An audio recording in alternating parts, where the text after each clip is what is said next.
Boom, boom, boom, boom. Oh, let's not make that our new official intro. Megs, you want to do that? Let's do that all over again. Boom, boom, boom, boom. Yeah, guys. What's up? I'm Alex, I'm part of the Call Action crew, and we are here breaking down an awesome match, a fantastic match that just debuted a handful of days ago. So spoilers ahead. I'm here with some pretty awesome people. My one and only Miss Stats Queen, Megs. Ooh. Hello. What's up, Boo Boo? What's up? Oh, always love hanging out with you, girl, especially here on a Monday evening, a little off schedule for us, but not gonna complain. Yes, it's a great way to start the week. You know, a lot of stuff going on. So I'm just here to chat with some awesome people. We have an awesome guest. I'm with my favorite lady here. Just want to say hi to everyone hanging out in the chat. Jake, my dude, aren't you supposed to be working? I don't know how he does 1,000,001 things. Dean Morgan, my boy Danny Coast. Oh my gosh, Ben Raber, Movie Finopi. What's up? With everyone over hanging out with us. Teen Talk Movies. What is up, people? Okay, we are going to be diving into a pretty big match. Megs, who do we have as our guest today? We have someone who has been making quite a splash both on and off the matches ever since her debut last year. And I am super excited to talk about this match for her because it has certainly turned some heads concerning what she is capable of. It is the one and only Miss VideoDrew. Hi. Hi, Drew. How's it going? I'm assuming we're here to talk about my match in Schmobates against Megan, which I wholeheartedly won. Not sure. Totally. Yes. Oh my gosh! I totally forgot that you guys did that. Yes. What is time? I feel like that was forever ago. It was before the singles. It was a very, very interesting episode of Schmobates, if I do recall. What was the first question? It was like, what is best, or like what is hard? Yeah, we were debating definitions left and right. Yeah, what are words? What is time? It was very 2020. very in vogue. Very meta for sure. Guys, Drew, thanks so much for hanging out with us today. We're going to be breaking down your pretty fantastic match that happened just a few days ago, on Friday, right before the big Smash-a-thon, obviously, that occurred yesterday and today. Yesterday and on Saturday. So definitely a big deal there. I'm repositioning myself. Hi. But yeah, so if you're not familiar with how we go about breakdowns, just want to let you know what we're going to be kind of doing. When I say we're going to be breaking down the match, we're going to be going through a handful of different segments. The first one is going to be, match my stats. Another one is going to be where we talk about our stats for the entire match, our match thesis, our biggest and boldest idea regarding this match, as well as a few other things, such as a Schmodown fan fiction. Oh. So excited about this. I'm so excited about this. It's gonna get weird, guys. If you haven't noticed, so no big deal. This is the most normal I've been in like 2000s, just plain 2000s. Just 2000s. Yeah. Does that include all the episodes for us for Cinema Bias? Drew? Yeah, I feel like this is the most chill I've been. Like my energy levels after this weekend, which was such an amazing rush, like such a roller coaster in so many ways. Like I woke up this morning and I was like, man, I'm like in my 30s. I need like a coffee and some Wellbutrin. Like, yeah. I went to Target yesterday and I knew that Lucas and we hit the period in our lives where Lucas is like, Alex, we have to go back. We forgot Pepsid. And I was like, how old are we? I definitely felt. I mean, I'm saying like early for me. I went to sleep at like 4 a.m., which is early for me. And I was like, man, I am getting old. I was like, I have to take my anti-nausea medication. It gave me a little bit drowsy, so I didn't go to bed before the sun came up. It was weird. That is totally, I mean, we were still watching like the David Cronenberg films and Existence, before, like in the new Brandon Cronenberg films while I was saying this. So it's not the most normal, but normal for me. Yeah. I mean, normal for you or normal for VideoDrew? Right. Very, very like baseline boring for VideoDrew. Like, yeah. What's the difference anymore either? Like this year is like last year there was a clear delineation between like, or maybe, I don't know, actually last year was like a harder delineation. It was harder to tell the difference between me and VideoDrew because I was just so whacked out like the entire year. This year, like VideoDrew's become more of like a effort thing that I have to like put on and like get in the mindset of, and it's not as accessible, which is okay because everyone else became more VideoDrew like as everyone's been like confined and slowly going crazy, which is how I was last year. So suddenly we've kind of morphed into a very VideoDrew world. That's what I'm hearing. As a result of the 2020 situation. Yeah. It's just the situation. I don't think there's a problem with this. Definitely not. I see no lies detected, Alex. I see no lies detected, but I kind of wish it hadn't been this monkey's paw scenario of like, everyone having become me because the world just got that crazy. But we take a look at that. I hope to be a beacon of light and sanity in these trying times. You know what? As Davlin Miss Runner says, VideoDrew is the way. Yeah, that's from a thing. That's from a thing. Definitely a thing. Definitely a thing. There's a lot of love for you in the chat, and there's just like a lot of general excitement around you as a competitor, as a personality, so there's a lot of love everywhere, Drew. So get excited. Okay, so let's kind of jump into it. Again, guys, spoilers ahead. We're not going to be watching the match, so just want to give you a heads up there. But what we are going to do is going over by the stats and all that good stuff. So Megs, will you please do the honors and bring up those beautiful stats? Yes. So what we have here is, this was from the Throwdown, the undercard actually, that premiered back on last Friday. Starting off in round 1, VideoDrew is up by 2 with 9 points to Jen Kemp's 7. Round 2, VideoDrew defers to Kemp, who spins away from Jodie Foster, taking horror. She checks down to multiple choice on 3 questions, answering 2 correctly, and answers the final question without multiple choice for a total of 4 points. Drew picks up that steal in horror and takes SNL films on her first spin. She answers 3 questions for 2 points and picks up 1 point on multiple choice for a total of 7 points, plus that 1 point steal.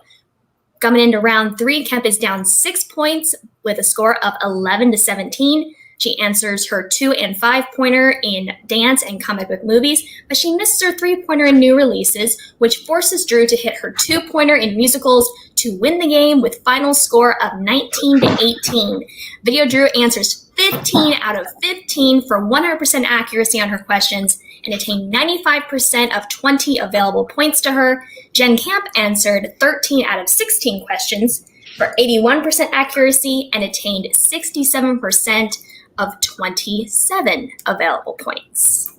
Girl. Oh my gosh. Let me tell you, that 100% accuracy, girl, come on. Oof. I mean, I don't mean to like have this little smug smile on my face, but like, because like it was really, I don't want to like, I think I'm like the second woman to ever have 100% accuracy in the Schmodown. Like I think that was Frank's assessment after Rachel Cushing. So that's something that we hang my hat on. I don't think anybody saw this coming. This is like a perfect like topper to 2020. Or like no one saw this one coming either. Like this is it was crazy.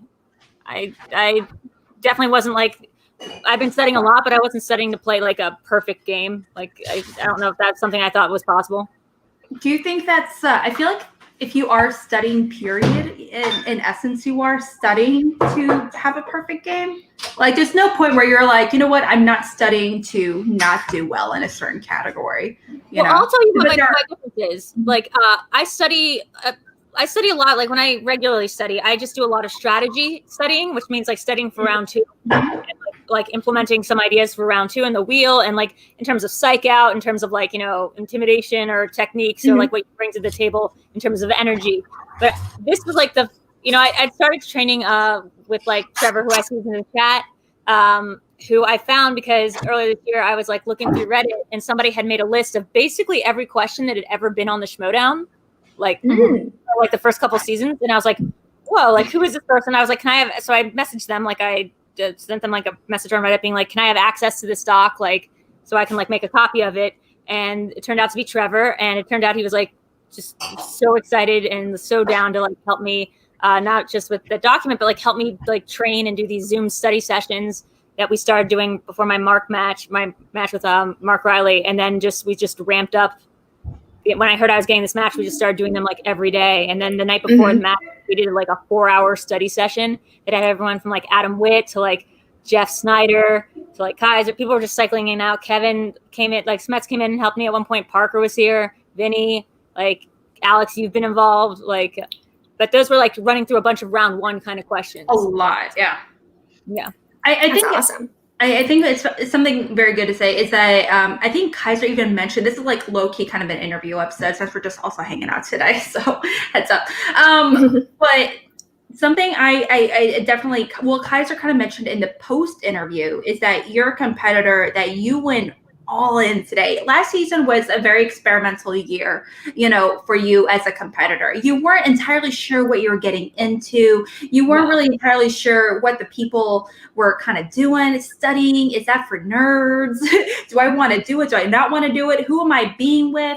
You know, also manager, what is that? And so, but going into this season, you knew a lot more what you were getting into. And I think that really reflected in your study habits, who you wanted to align yourselves with, etc. Yeah, I think it also was like this. I always study my opponents a lot, but this was the first time I've like actually been very like actually intimidated. Like I came into this match being like, there's no way I'm going to be beating her. So let me just figure out like the most I can about her. I watched like a bunch of fan matches, which I'd never done before. And you guys are like nuts. Like you guys are like actually crazy. And like, it makes total sense now why like Adam Collins and Chance and Parker and people like Jen, like come in and just completely dominate, because it's like a rare kind of game where like the varsity team is actually the fan leagues and like the JV team is like the one who, you know, the people that have just been around doing this sort of casually as the competitors. It's definitely a very different type of competitor, very different types of matches. Unless we, and I know there's a lot of smack, you know, from the fan leagues, particular having like harder questions and things like that. But it's a lot of fan leagues have just very different types of, you know, leagues. There's one league in particular called Movie Trivia Challenge, where they give you 8 questions for the first round, and for the second round, it's essentially a quotes round where you give where it's a quotes round where you, like, let's say you can choose Marty Scorsese movies, or you can say, you have to say the quote exactly right or something. No, where they give just the quote.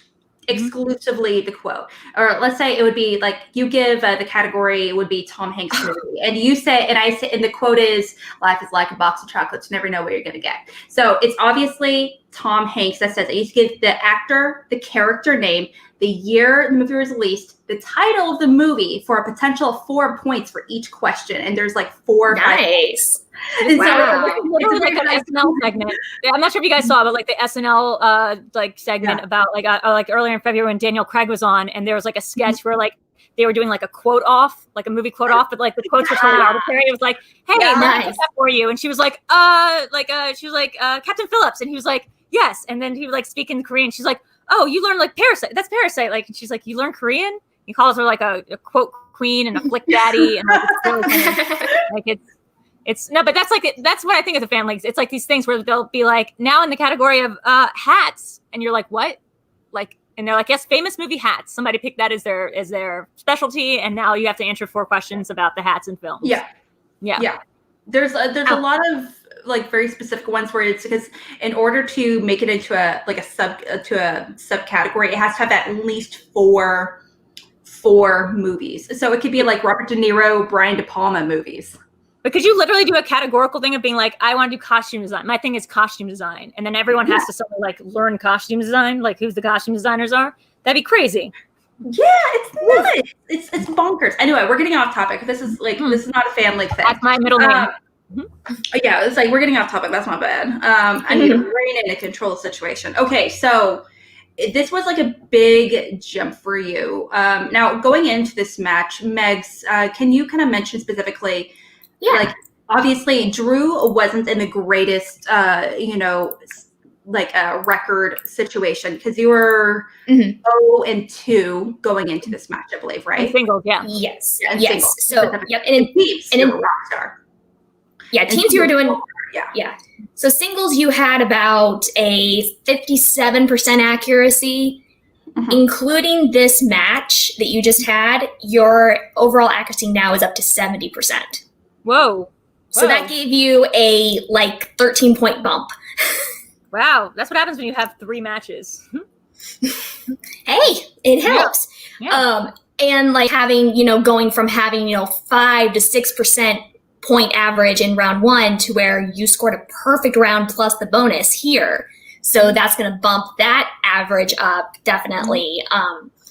And, your second match, you had a pretty decent run for your round 2, but this definitely going, answering all 4 questions, only checking out a multiple choice once is definitely going to boost everything up there. You only had to answer 1 question in round 3 and you were able to get that correct. So that's only going to elevate. I mean, that's the goal, to only have to answer 1, maybe 2. Yeah, but in round 3. I get the irony of it being this thing where it's the less questions you have to answer in round 3, the less less high your score is, but the better you are, overall as a player, but your points aren't as high. Right. Yeah. It definitely, but it also goes with how well you're able to line up with your competitor. Because obviously, you get into the Dan Murrell, Ethan Irwin situations, you're going to sudden death, pretty much guaranteed. Yeah. But some of these other competitors, you aren't quite sure where you're going to land as far as how they do with their spin and versus your spin. That's really going to determine how much work you have to do in round 3. Yeah. I mean, I will say that, I didn't really have a plan to win this game. I had a plan to get the perfect round 1, and that was, something I wanted to do because I had made a bunch of side bets. I was let's give myself some extra motivation for this game. So I was Kevin Smets, who I don't even have to get into the spiel about what we're all doing for Kevin right now and Smash Cancer. But I was he's my faction mate. He's a good friend of mine. This news had rocked me in a way that I didn't think I could still be rocked in 2020 when I found out about his stage 3 colon cancer. So I was I don't have that much extra money on me, but let's try a marathon kind of pledge where if I'm able to hit all my questions plus the bonus, which is already nothing I've ever done before, that's already a huge improvement over my accuracy, and it's kind of a little pie in the sky, wishful thinking. If I do that, then people can pledge a certain amount of money that I'll only get to give to Kevin if I hit it. And I was able to raise something $1,500 for that, mostly because I think people were I think mostly because people were we want to show that we're your heart's in the right place, hon, but we don't have to pay this off necessarily. Jokes on them. But everyone's a really good sport about it. Of course, it's going to the greatest cause ever, and Nerd Chronic was a big part of it. And he was very emotional when I won. I was very emotional when I won. Kind of crack character, but yeah, that's all I wanted to do was get that perfect round 1, and then things just kind of I get it. I get it now. Things just kind of hit this perfect groove. It's kind of how I was with Tom, where it's we just everything cut our way, and even more so with the wheel. It was insane. It was just a weird random luck, but I put some strategy into it, but it was just a lot of luck. Well, you say it's a lot of luck. I say it's not luck at all. I felt it was very much, it was one of the situations, even Kaiser, I said, earlier, Kaiser mentioned in the post interviews, you were one of the most consistently working Schmodown competitors. And when I say that, you're constantly training, you're constantly trying to study up on your competitors or whatever the situation is, and you're constantly trying to improve, versus some other competitors, if it's off season for them, maybe they won't study. If you're in IG, chances are you probably aren't going to be slamming the Bucks until maybe a few months before. But for you, it's year round. Do you think that was the major contributing factor to your win, or do you feel it was if it's just become part of who you are now? Look, I last season, I was I will do anything for this game except study. I was miss me with those note cards. And I'm still kind of miss me with those note cards because that's not my studying method. But I'm coming from a big deficit when it comes to a lot of these players. I love movies, and I was an entertainment editor at the New York Observer, and I worked at Collider, and I've worked as a pop culture writer and editor for many years. I've always been more on the TV side. That's where my interest lies. And of course I have my preferences on certain movies and directors, and I'm a huge geek about the things I like, but those are not things that necessarily come up in the Schmodown that often. And so I last year I was kind of miss me with all that nerd stuff. And and I'm just here to be a good character. And like, the more I only wanted to win in the sense that it got me more games. And like, me and Tom were a great thing. But this year, like, yeah, I really committed to it. At that Mark Riley loss, like, really stung, because I really thought like I had a great chance, and I was winning going into the third round. Like, that's what really stung about it. Like, I was ahead by 1 point, but still, like, I was beating Mark Yodi Riley. And then I just completely, like, as Frank Janish so gracefully put it, the wheels fell off completely in that third round. And I missed every single question. And it was pretty heartbreaking. Like, and I didn't think I cared that much. Like, I'd been studying, but I still didn't think I cared that much. And I was like, well, no, you moved out here. Like, you kind of, like, I've kind of coalesced my entire life around the Schmodown, whether that's not always about studying, but like, yeah, of course that's going to crush me, because this is what I spend all my days doing. This is like the people I talk to every day. I'm sort of like in a weird cult, according to like all my other friends, like outside of this. Yeah. I don't hear from them anymore. It is 100% cultish by nature, for sure. I'm actually watching the show The Vow. I just got done watching that yesterday. Oh, so good. And it's like, yeah, there's parts of it where I'm like, there's parts of it where I'm like, things, and I used to, and for like 4 or 5 years, I actually was part of an MLM, not really thinking about it. And I was like watching this, and I was like, oh, you know that he was like an MLM guy before he was a cult leader. He ran a multi-level marketing scheme, like Keith Raniere. Yeah, crazy. But watching like some of the exercises he did, I remember I just kept thinking, I did that exact exercise. Yeah. That exactly like 30 times. I like to compare it to a little bit of a better cult, or like in my mind, a better cult. Maybe I'm misreading one of my favorite films, but like Midsommar, if anyone saw that. Probably like not that many people in the Schmodown, and that's why exactly my accuracy rate isn't that great. But like, ask me anything about Ari Aster films, and I'm there. But there's a scene in that movie, like where somebody asks Florence Pugh, who's in this, she's visiting this Swedish the Mayflower Festival, and somebody asks her about her boyfriend, who's kind of a dick in the movie, if she's ever felt held. Because this other guy that's asking her the question has always been part of this cult in Sweden, and like this community that's always protected him. And when his parents died, they held him, and like that community is all about like mirroring grief and like mirroring experiences. And so while it is a story about like, this deadly cult, it's also like a kind of like great story, or like sort of a like affirming like story about finding your own community and tribe of people who like get you and who are there with you during like thick and thin. And that's kind of how I feel about the Schmodown. And so, of course, like this season, especially with the digital format and me having just kind of come out to LA and staying with Nerd Chronic and building up relationships with people in community, I want to like do the best that I possibly can, because this is like my entire world. Like this is it. As my parents would say, one man's cult is another man's tribe. Yeah. So the first round, obviously pretty fantastic. And, second round, obviously, I do kind of want to take a minute to highlight the wheel. Megs, can you tell us what the categories on the wheel are? So what we have on this lovely wheel, obviously Spinner's and Opponent's Choice are on there. We had Jodie Foster, Family Films, Horror, Denzel Washington, Inner Geekdom, 2000s, Action Adventure, Catherine Bigelow, Disney, and SNL films. Mm-hmm. Yes. Can we take a guess on what you chose as strengths for the wheel? Yeah, you can go ahead and take a gander. I mean, I've been in 2 exhibition matches as well this year, so you can sort of play it out. Okay. Megs, do you have a guess? So I would not be at all surprised if horror was definitely one that you requested on there. It was. As for the other one, I could see you going with a Jodie Foster or a Denzel. Really? Denzel Foster, maybe. Only because Denzel is what I completely fell on my face on during my first teams match of this year. Because Denzel is the bane of my existence. I'll say that's true. I was not thinking about that. That is very true. Mm-hmm. But I could see you maybe focusing in on one of those smaller categories as well. Yeah. What about you, Alex?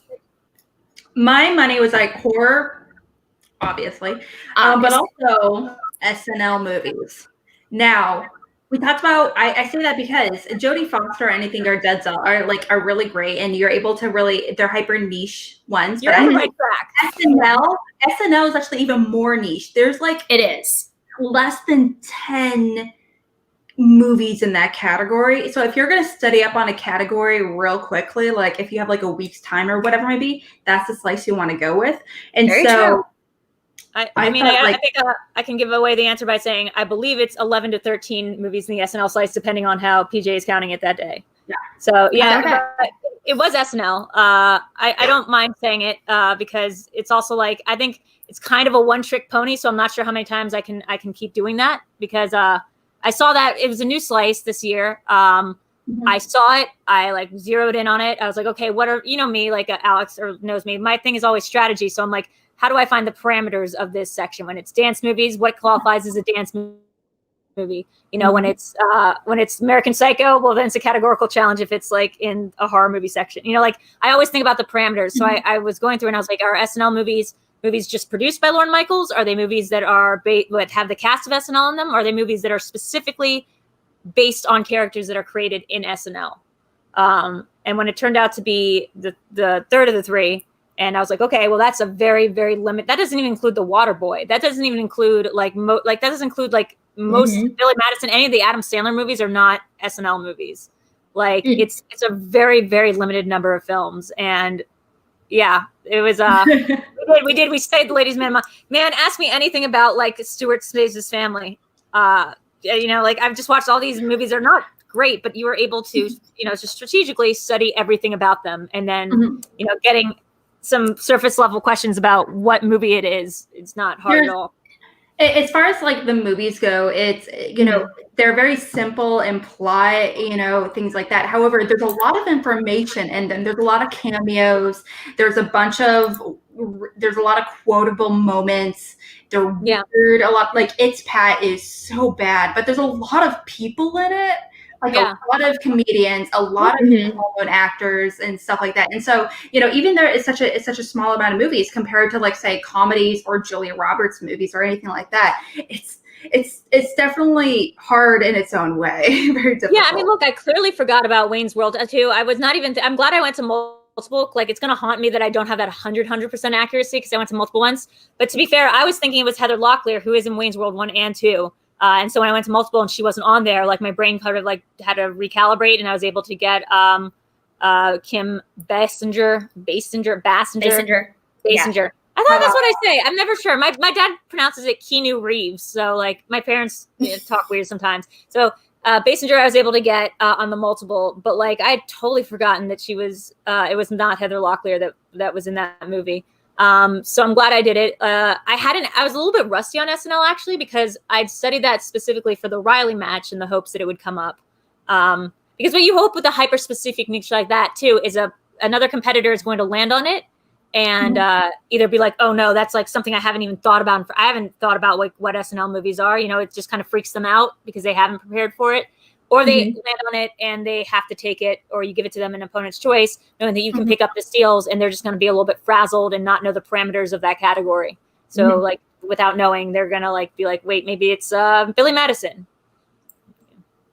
Yeah, it's definitely it's a very deceivingly difficult, category for sure. If you're not at least a little familiar, for sure.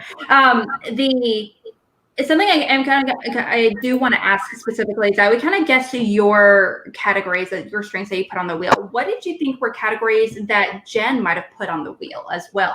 Now, I just want to reiterate all the categories real quickly if Megs can pull it up real fast.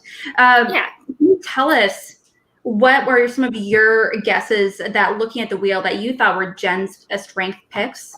Oh, she put on is Pixar on there? I don't think Pixar is on there. No, Disney is. Okay, so she put on Inner Geekdom and Disney. I'm like pretty much 100% sure of it.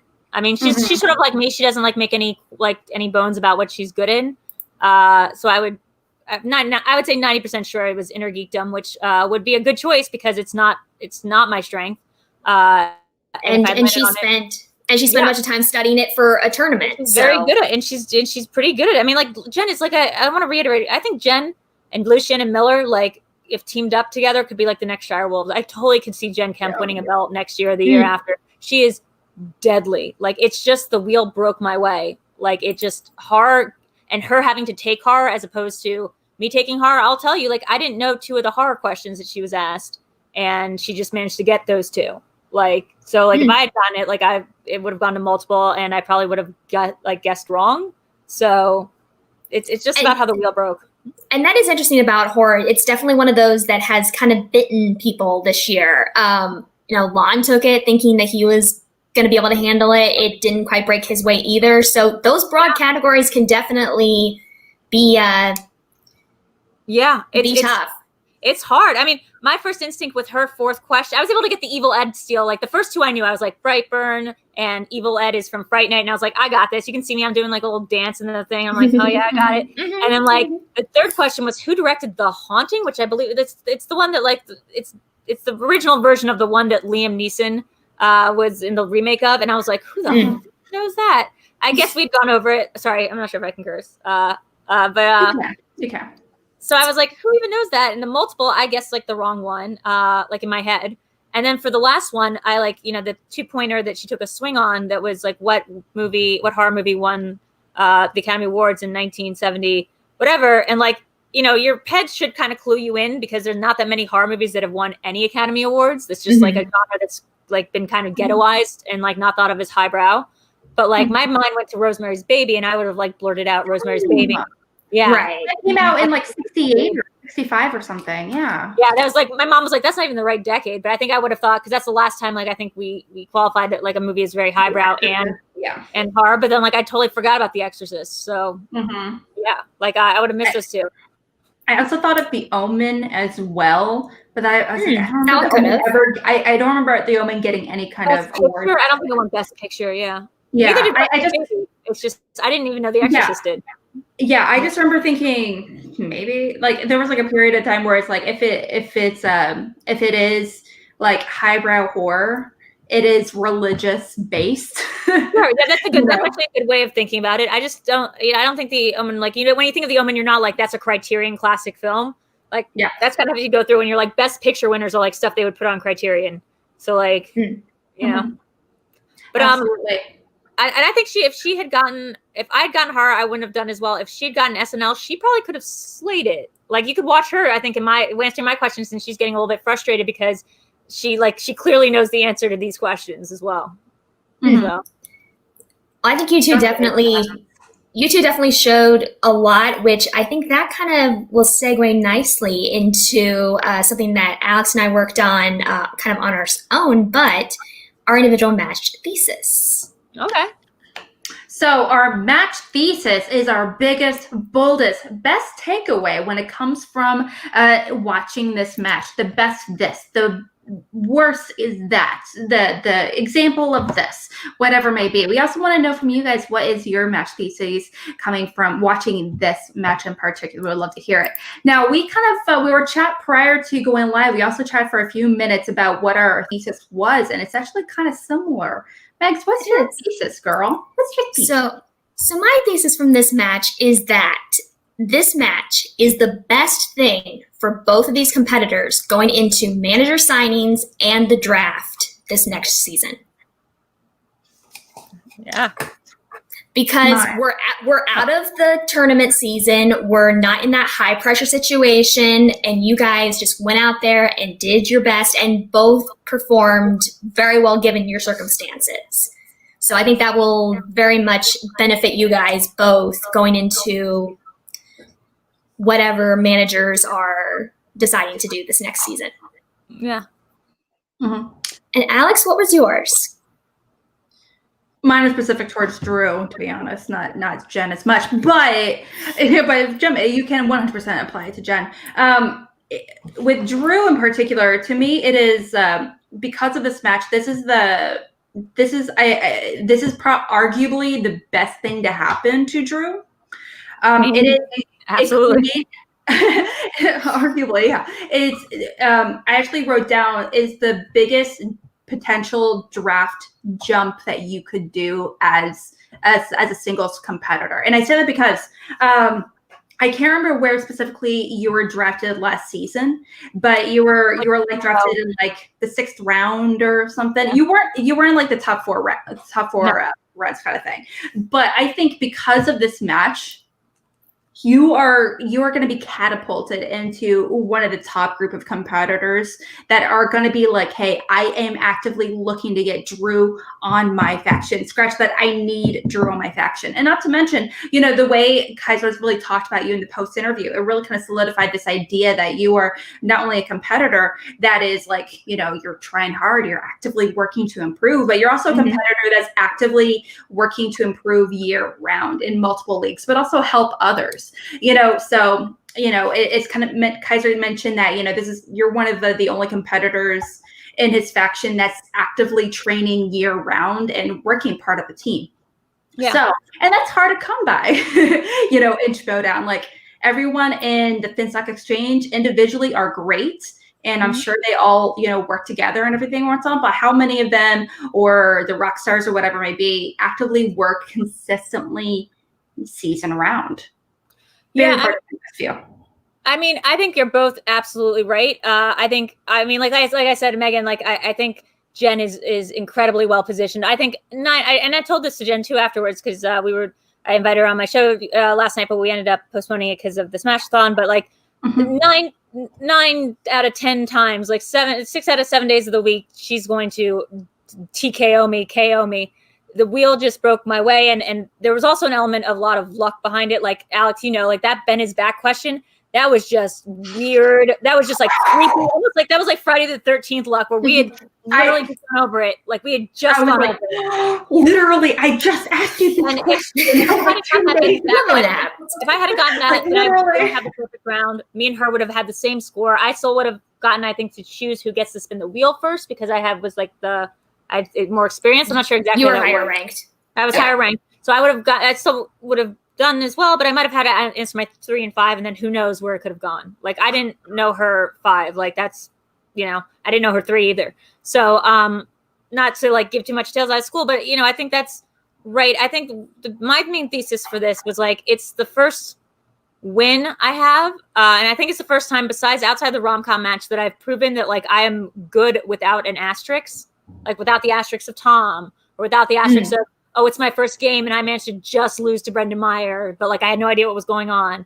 Or like the asterisk of like, I could have beaten Mark if I just, the like what ifs that like plague you when you play this game.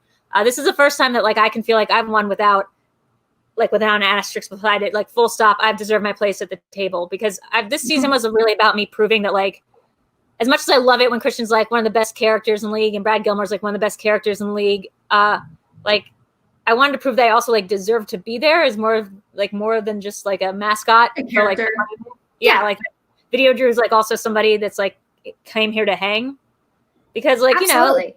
Tom is a great player, but like, I asked people to like break up me and Tom last year because I didn't want that thing where people were like, wow, he could be like a top team's competitor if they just placed him with somebody good. So I was like, please like split us up and like watch. And then like, because me and Tom pair very well together, but like I strategized a lot for me and Tom. Like Tom likes to just show up and play the game and know a lot of things, but like I did a lot of the wheel stuff, and that obviously does make a huge difference in terms of how you do. So I think it's less for me about like where I'm seated in terms of the draft, because I don't think I'm going anywhere. Like I mean I'm trying, like, I don't think it's unfair to broadcast that. Like, this is the dungeons. Like, I don't care what place we're in. Like, we're like a family. Like, it really is like Animal House. Like, I love Adam Witt. I got traded to the dungeon because I wanted to be next to Vinny Mancuso, who was start out as my intern at the New York Observer in 2014.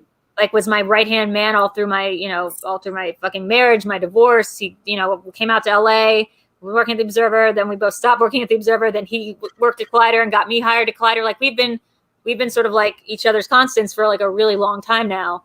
And so like being on the same team with him is like very, very important, even if we're not players, because it's like the same, even within the larger nucleus family, it's like a smaller family. And yeah, I mean, we just have fun. We don't,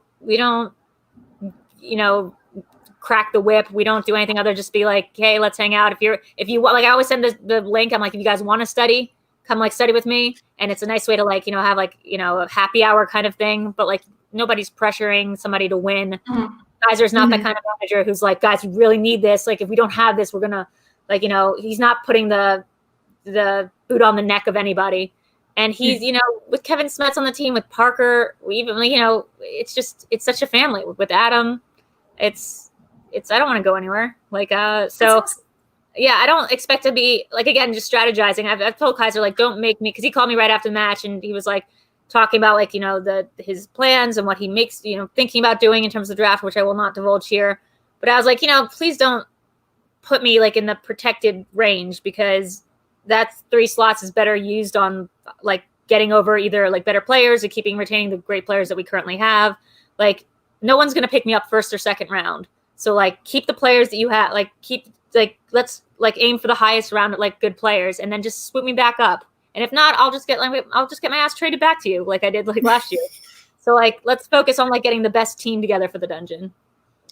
Yeah, there's definitely a lot of love for you in the chat real quickly. And there's a lot of love for the dungeon. The dungeon is a great family crew. Gotta love that. I was like, yeah, it's like, hey gang, hello gang. We also our boy Trevor, your boy Trevor, over in the UK says, also quick match thesis before I go, Drew will be a champion next year. I don't know if that's a thesis, but that's a really solid idea. Absolutely. Ooh, that's a nice hypothesis. That's a really strong hypothesis. Actually. I will say before this year started, back in New York, when I was talking to Christian, for the first game out in New York, we had dinner one night, and he was like, I really see you winning a belt this year. And I was like, Christian, like, I was like, that's A, not important to me, and, like, B, like, stop blowing smoke up my ass. Like, I'm like, there's no evidence that that's anything that's even within the realm of possibility, or something that I, like, want to put that kind of pressure on myself. And now, like, I kind of, like, Christian messaged me a bunch of things at, like, 6 a.m. on Saturday. But, like, one of them, I think, was getting to the vein of, like, see, like, you can, if you put your mind to it, like, be an incredible player. And it really meant a lot, because, it really did mean that, like, he did see that I was more than just a funny character. And maybe I'd even, like, undercut my own abilities a little bit by telling him that, like, that's all that I was going to try to be. And your dedication to improving this season, obviously your jump in accuracy in singles automatically also makes you much more valuable as a potential teams player as well. I love teams. I would say teams is an amazing dynamic to watch. And you and Tom were definitely an amazing chemistry to watch during all your matches. So I think that's something I just take a little quick pull from my eyes. Who would love to see, like, the Looney Bin come back together? Like, now that, like, Wildberries is gone. Who else was, like, the most beloved team?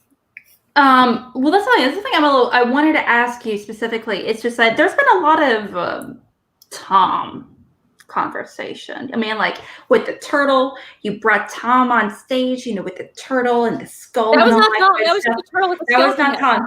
That was whatever we want to call it. But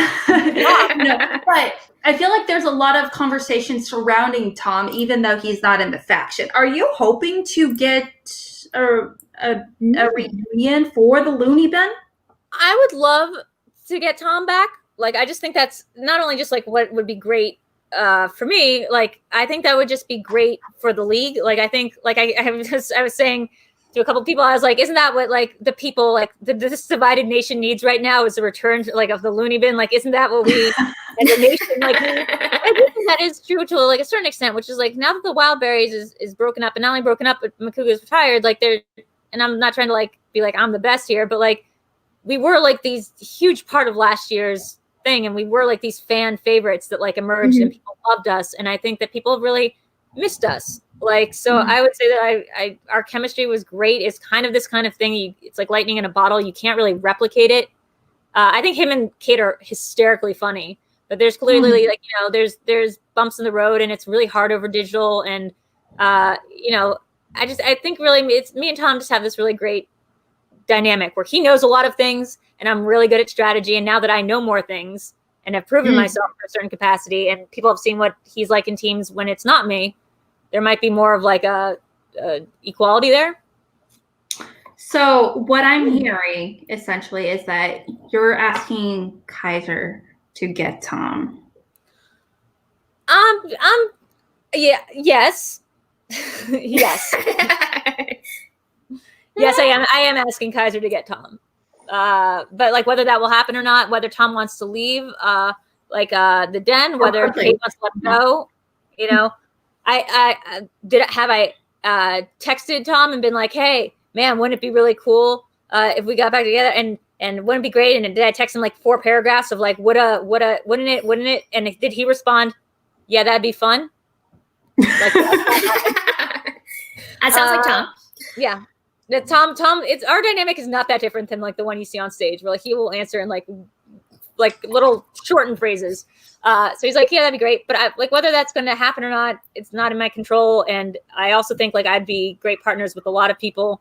And, VideoDrew is like a host unto herself, but she's also, there's so much to explore in terms of the kayfabe side that I think, honestly, if we look at this season, like was kind of missing, and it's sort of like a little flavorless when the people that keep winning are not like the people who you really want to like cheer, who themselves cheer when they win or lose. Like if someone doesn't cheer or get excited about winning or losing, if they don't bring a shtick to the table, it's really hard to get invested behind their like journey because there is no story behind it. So I really feel like there's like, if I could do anything in this game, it would be like be a kayfabe coach to a lot of players and like offer advice about how to like bring some energy to the table.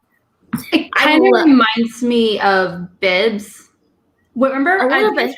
Megs, do you remember when Bibbs, there was like a whole plot point that ended up being abandoned, unfortunately, where it was like a whole story thing where, where Bibbs was going to set up an office in the Collider. He had his own office set up. I remember that, yes. He was going to help people, people do intros. And he was like, and he did a promo where he's like, if anyone needs help with any intros or wants to come up with ideas or troubleshooting, come to me and I'll be more than happy to help you. And this was like, it was a whole thing. I would love to come to this. So I didn't know he offered this service.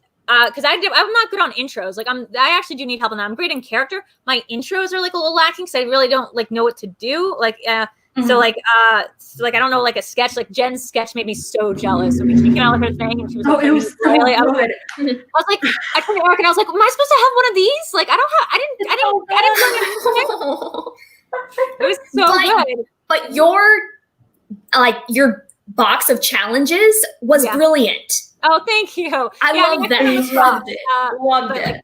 Like Bibbs's thing is so like great and stuff. But I look at like certain players and like I try to reach out to people that I can when I get over my little like territorial dog, like being like sniffing their butts and being like, I don't like it. No, wait, I like them. Like I do that thing where I'm like, oh, you're in my space. Oh, but like you're cool. Like so as soon as I get off my little initial like standoffishness, jealousness about any new player in this league, or old player in this league that I see like that's just kind of outdoing me in terms of certain things, like I will usually reach out to them and like be welcoming and nice and try to like brainstorm stuff with them, because I think that's a really important part, is that we're putting on entertainment. Like, yes, we're putting on a game, but like this is also like entertainment. Like, and we have to remember that when we're like doing like to our best to win and get super focused and locked in, we're also trying to like entertain a bunch of people. That's what this thing is. People are paying money to do this, Trying to put in perspective, it's funny, like when I talked about Schmoedown with friends or family, or even when I would talk to Lucas about it before he started watching Schmoedown matches, like I feel like it was forever ago.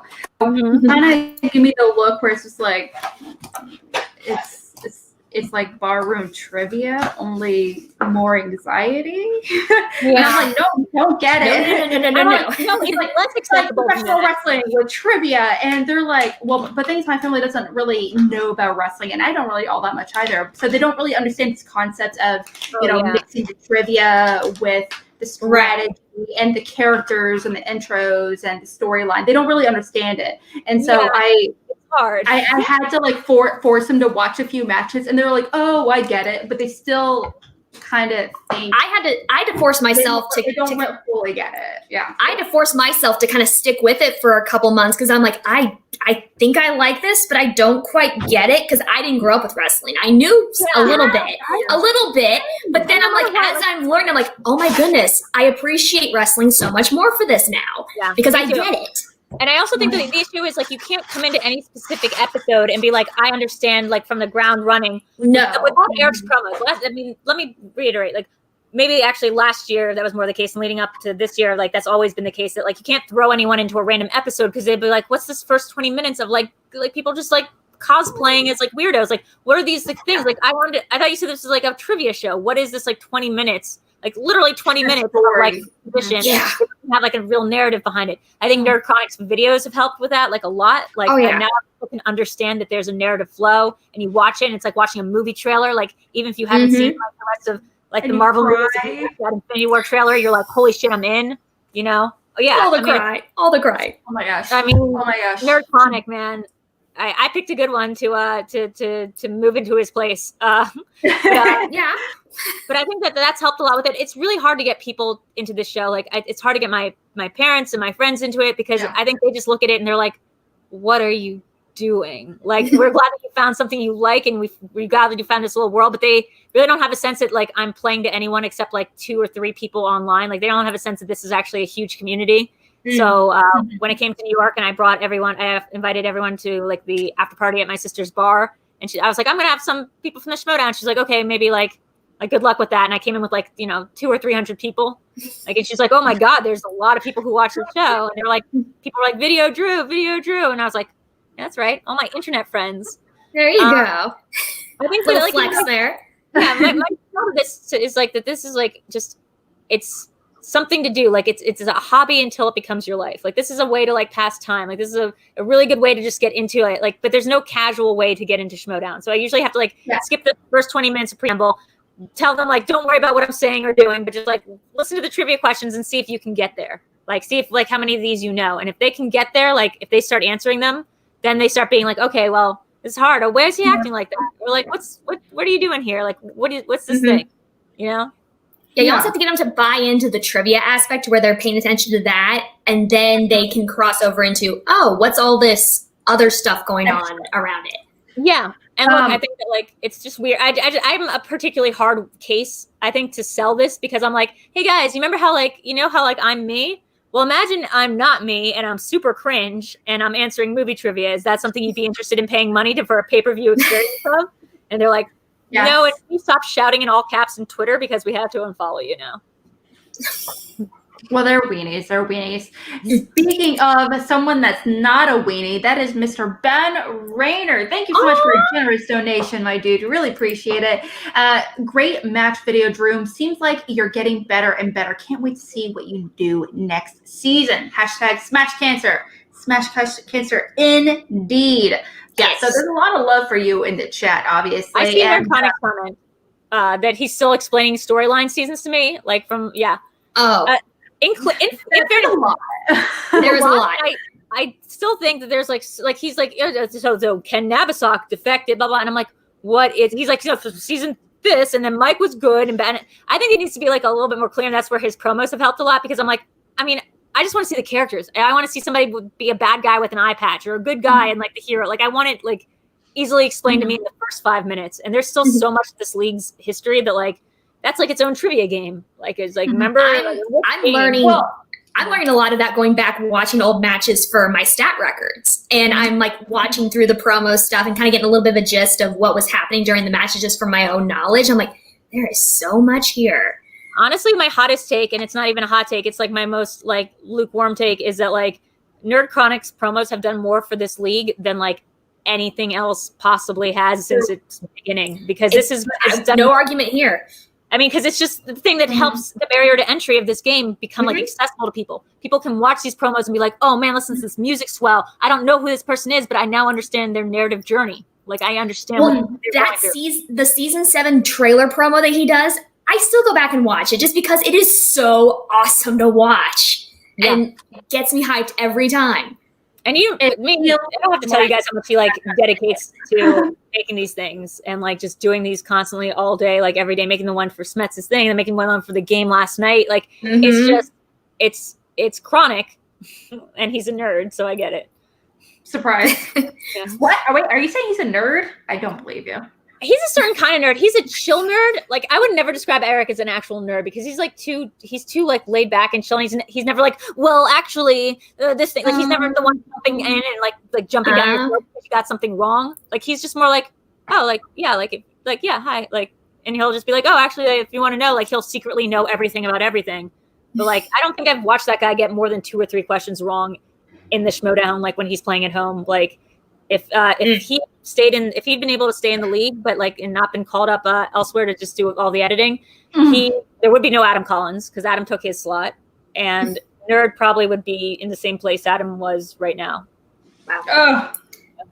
Oh, Dreams. Because I know there was a whole show on Disney Plus, like a what if storyline with reality, a multiverse. I would have loved to see a what if Schmodown world. Honestly, what if the Nerds Watch never broke apart with with Ken Knapsack and Rachel Cushing. You want Schmodown world, like you want Schmodown Earth. Infinite Earth, like number 405. Yeah, I want it. But I love that. What if Charles never retired? What if the Founding Fathers never happened? Look, Alex, I think you're becoming a comic book nerd. You're literally becoming a comic book nerd because this is like the thesis of so many comic book trajectories is like doing the Bizarro worlds, doing the Infinite Earth, like doing the multiverse.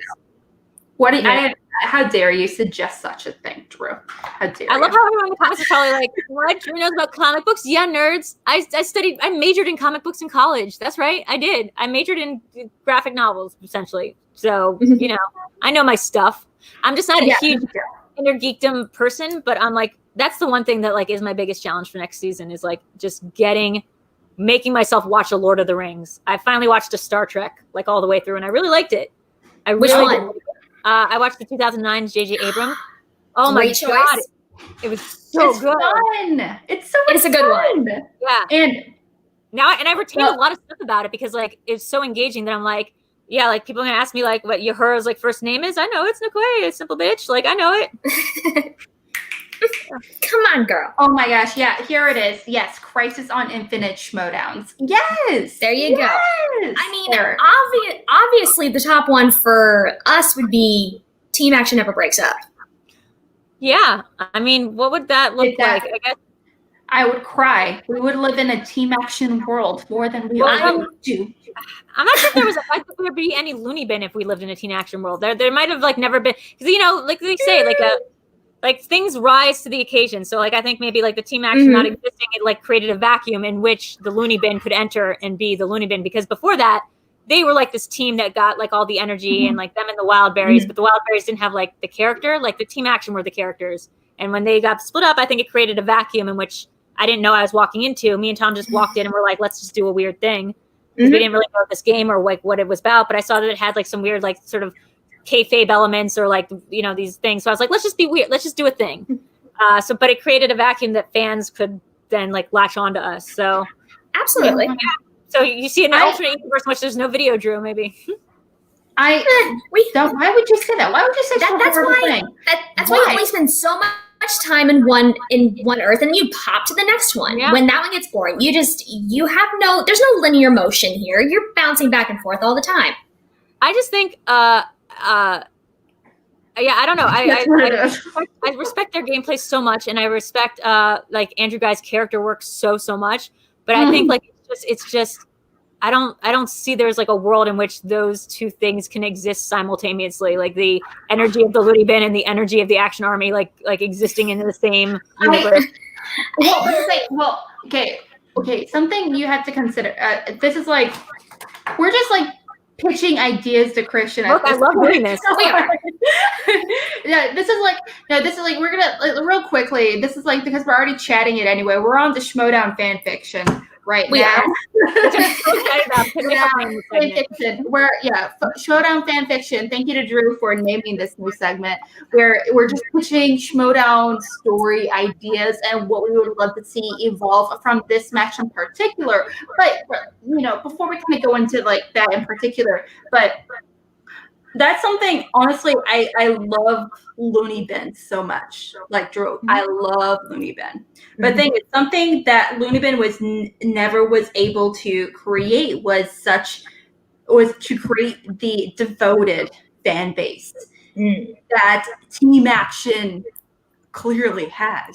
And and so I think it's kind of funny thing is, but the thing is, I do think the Looney Bin, if it I think if it had went on for longer than it did, it absolutely could have had the devoted fan base that it could have created.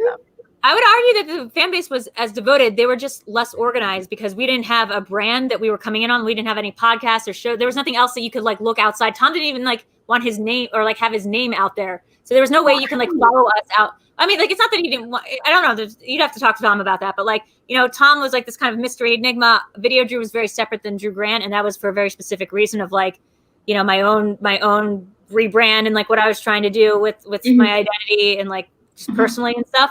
But like, there was no cohesive, this is how you find us and follow our work outside of this game. So while our fans were, I think, like very legion and devoted last year, it was like chaotic. Like there was no one place to find us and like a way to like be our collective fan outside of the Facebook, like Schmodown, like Facebook group. Was there a Looney Bin fan page?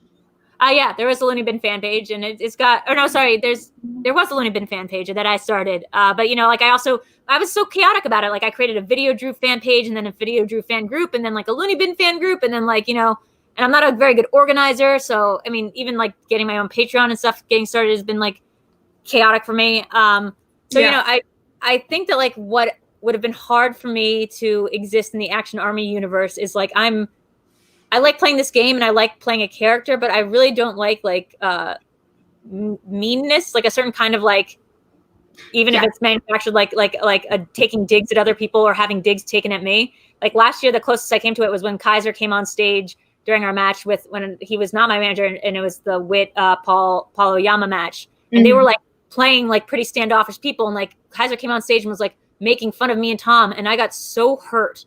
Like it didn't affect the gameplay at all because that was Tom's game. But like I was so angry like after that match because like I was like, these people were so nice to us before the game. Like why did they do that? Like I get what kayfabe is, but like why did they like make fun of like how we look? Like why did they do like I was furious. So like you imagine like the guys are gently poking fun and doing his like just put down like joking smack talk versus what would have happened if I had to go against Andrew Guy randomly, who would have been like super sweet to me off stage and then get on stage and, you know, we saw what happened with Merle. Like it would have been like I would have never come back to this game. Now I think I have a better energy for it, and like I understand it more. But like I don't think that I could have handled it. That was a very different era of Schmodown when Team Action was a part of it. Just I've been rewatching through all their matches too, and it's like this game is so different than what it is now. Just the fan base that we're aiming for has shifted slightly.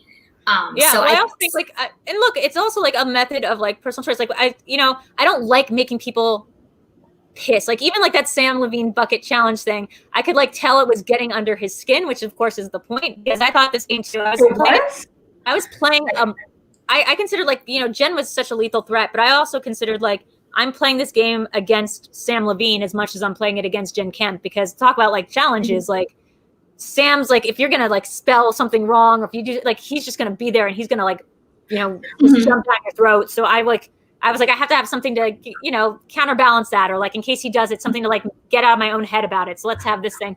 And even watching him get like kind of pissed about it, like made me uncomfortable and like made me wish like I hadn't thought of doing it. And I just have to toughen up, I guess, a little bit on that respect. And just remember, like in game, you're supposed to like mess with people's heads, and just that's what you do. And there's a difference between going after somebody's character versus going after somebody, the person.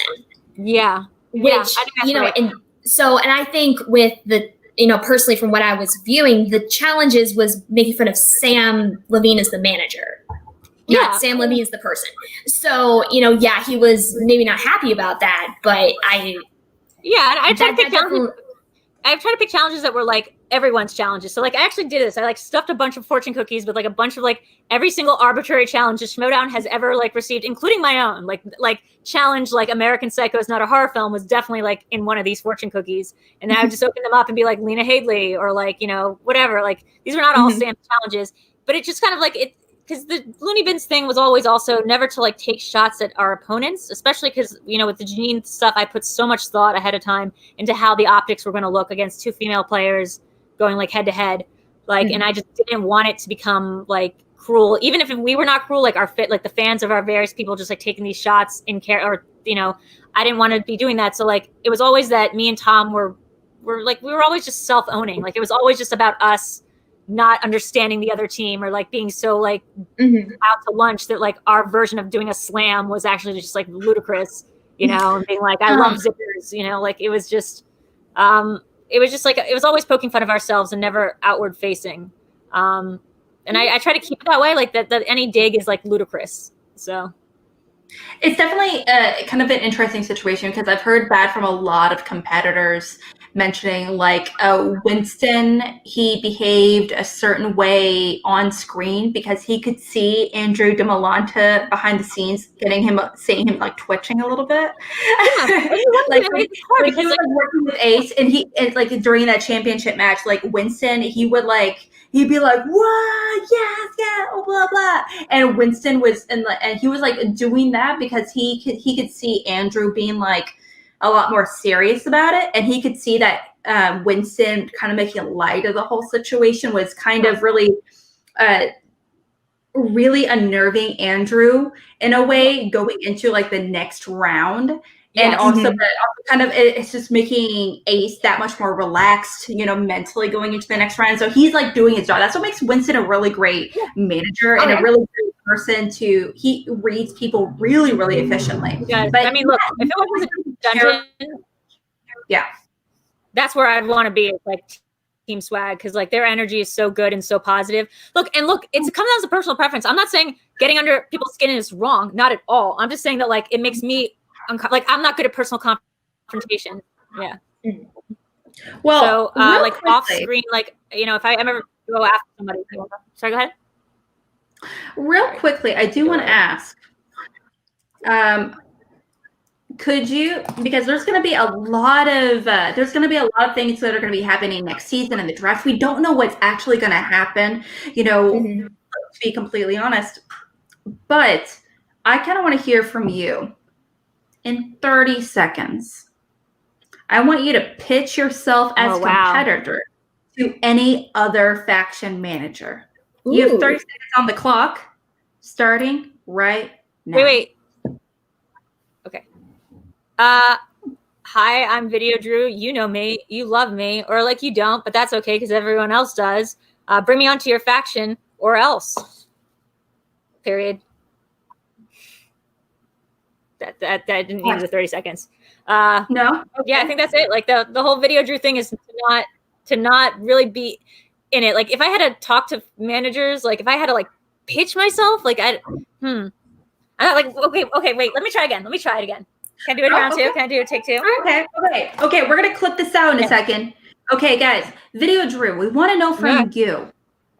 Can you pitch yourself in 30 seconds to other potential Schmodown faction managers? Why you would be a great addition to their faction next season. You have 30 seconds on the clock, starting now. Okay, VideoDrew, most popular, 100% accuracy rate in the final game. Never says a mean thing about anybody. Is super weird, super unnerving, gets under everyone's skin, and yet like never has any sort of dirt on anybody. So bring me on because the best is me. That's probably more like it. 10 seconds. Also, like, wow, have I blanked? Also, Looney Bin Forever? Looney Bin Forever? You guys, you heard it. All other managers, not only Kaiser, but Roxy, Bobby Gucci, Winston, Shannon, everyone, Kate as well. Drew is here to stay, obviously, when it comes to Schmodown, but you want to play, overall. So, yeah.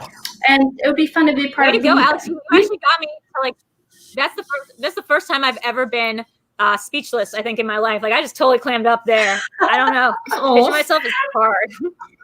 Yes.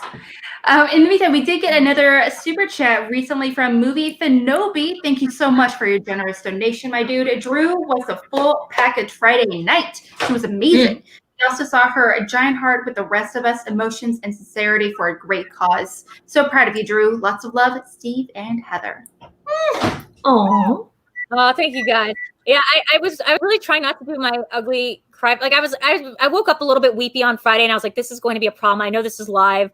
And I just woke up in like one of these, ladies, like I don't know, like lady states where I'm just like crying over the Moana soundtrack, and I'm just like everything's making me sob. And I'm like, oh God, like I'm not gonna be able to get to the end of the game here, win or lose, without like shedding some tears. And I was wearing that like crystal mask thing that's like glued to my face. So by the end, when I'm so happy that I won, and I'm just trying to like not cry, and my face is just doing that thing you guys know, like where it's just like trying to hold it back, and you're just like, I'm an ugly crier. I'm like such an ugly crier. And like, I could just like, afterwards I rewatched the episode, and like, I watched in the comments as everyone was like, oh, Drew, don't break. Like, don't break. Cause like that, I don't want to be the person that then inspires you to cry. I don't like crying. Like, not my favorite thing is to like, have that kind of emotional reaction on people.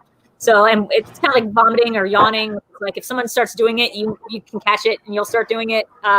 So I know that match made everyone free, like a little misty eyed, and I know that's like a really great thing, but like in my mind it's like super embarrassing that I couldn't like hold it, like that, like I was just like, my face is just like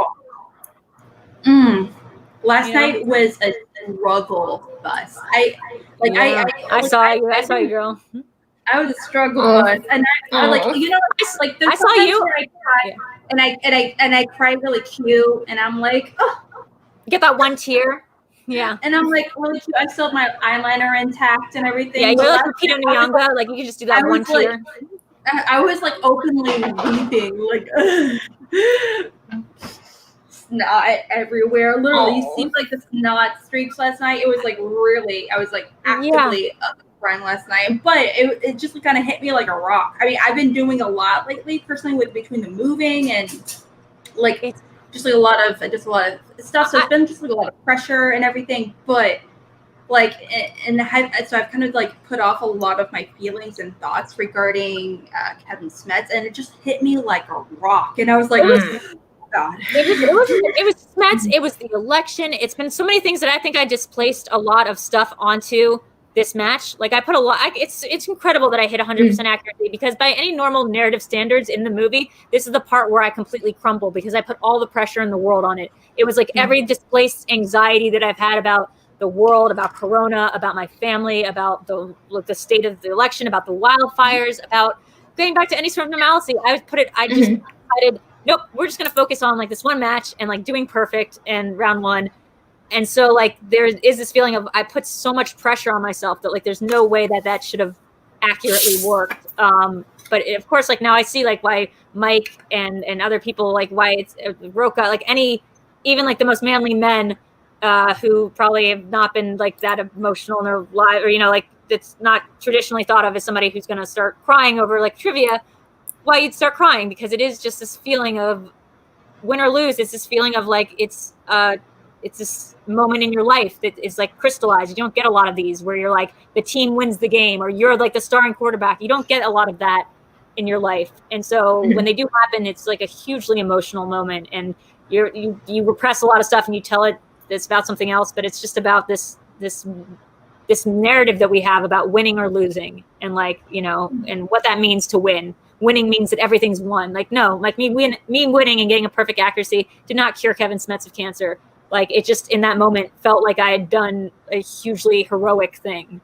So, I want you to know that you guys are saying that you're absolutely right, Drew, and I've been listening to everything you're saying, but Lucas is in the kitchen right now, like rubbing his nipples and be like, like trying to distract me. Oh, yeah. I had someone trying to distract me a few minutes ago, and I'm like, I glance over and I'm like, I see someone in one of my door windows, and I'm like, I've got nobody. It's okay, guys. I can ramble on as much as you want, unless you ask me to contain it to 30 seconds. No, I mean, it was just like there's a lot. This entire weekend has been an emotional roller coaster. There was a reason I did not choose to go on screen live. Yeah, snot bubbles for Smets. Absolutely. Okay, well, we're going to be wrapping things up here real quickly. We've chatted quite a bit. I mean, I feel like this is like low-key become like an actual interview episode as well. Now, Drew, we're going to be going into this is your last match of the season. Yeah, but guys, I had so many. I had so many matches this season, way more than I deserve, considering I hadn't won anything like this year. The rom-com three. No, I had the Kings match. I had rom-com exhibition, horror exhibition, Mark Riley, and this. So I had 5 matches. So that okay, you're right. I did not count not won anything. Matches. Getting 4 matches in a year without having won anything is like pretty. That's like pretty preferential treatment, I think. Well, the exhibitions are ones that, you know, I wouldn't necessarily call those preferential because. Oh, no, yeah, you're right. But it just means I get more airtime than like if you were coming up from the fan leagues and you failed your first match and then like, you know, you failed your singles match. You don't necessarily get 2 more matches plus another one, you know. Mm-hmm. Yeah, unless you're put in another match or like redrafted or something, you know, your chances of getting another match, you know, definitely plummets, unfortunately. Look at Jen. I mean, like Jen wasn't even an inner geekdom player, but she didn't have any opportunity to do in the singles tournament or have any matches before the coronavirus lockdown or like anything else. So this was her first. She's a singles player, like, and this was her first match, and it's the end of the season, like, you know. So, you know, I get it, like, and I understand that. And I really respect and like take that as like a privilege and an honor that like that I'm entertaining enough to be wanted for these kind of things. So I appreciate it. Well, this was definitely an interesting match, specifically kind of diving back into that match in particular, just because, you know, there's a lot of focus on, you know, the wild berries, obviously the stipulation match, you know, them, you know, who's going to retire, all that, you know. Yeah, Elliot and Makuga. It was a great match all around. But this was also one of my other theses going into this match was this is the best match almost exclusively driven by character. Yeah. And I say that because it, you know, and I also driven exclusively by character, and I was also wanting to apply that, you know, thesis towards the entire Schmodown Throwdown situation between both matches, you know, because each character coming to the table, you know, brought so much character-wise. There was so much going on into it, and not to mention, you can go into it having no idea what the situation was, but you were sure as heck gonna have a fun time making fun of Elliot and his like weird. Oh my god! When Mark was I had a fangirl moment where I went, "Oh my god, is it going to be a fake out? Is it going to be a fake out?" I went, "Oh my god!" And like I started like freaking out, and I was like, "Chill, like stop it, nerd! Like you're part of this world. You just won a game. Why are you acting like you're like, oh, what's going to happen?" Like, I was just such a little dork about it.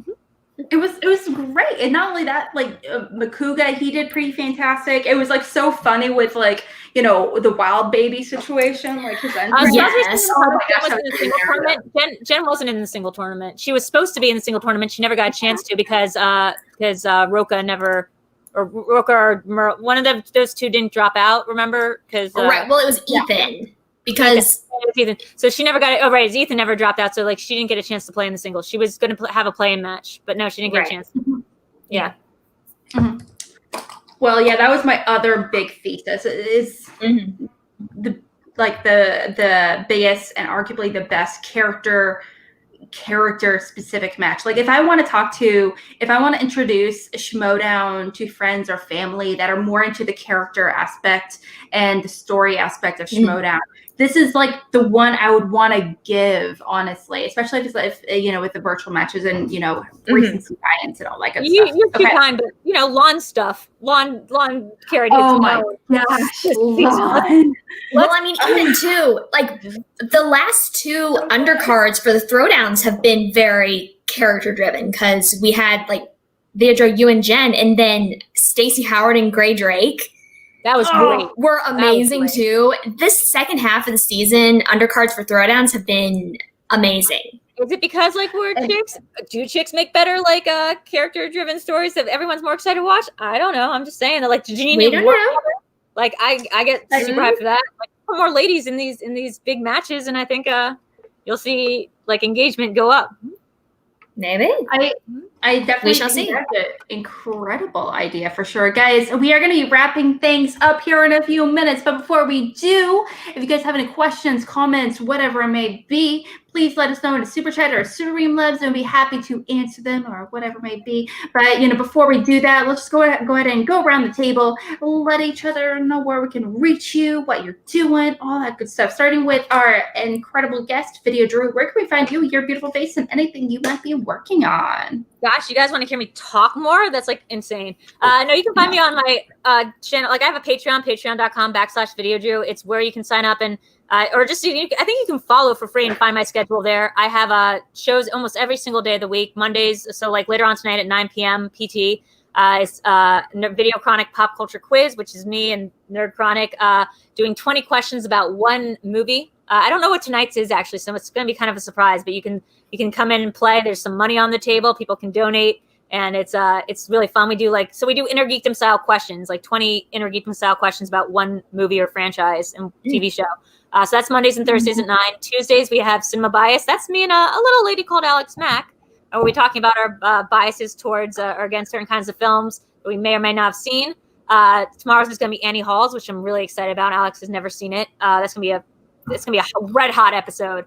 Then on Fridays I do video karaoke over on Twitch, which is twitch.tv/VideoDrew. And then Sundays at 9, or I think it's 8 now, is Live in the Dark with VideoDrew, which is actually my kayfabe show, where it's like, although it's getting hard, man, it's getting hard to separate. It's me doing the whole VideoDrew thing, doing a sort of like a Between Two Ferns Space Ghost interview style show with people from the Schmodown and beyond, where it's like getting interviewed by like a crazy VideoDrew about what you guys do. We play games. It's really fun. We're having Jen Kempe on the rescheduled Jen Kempe episode next Sunday.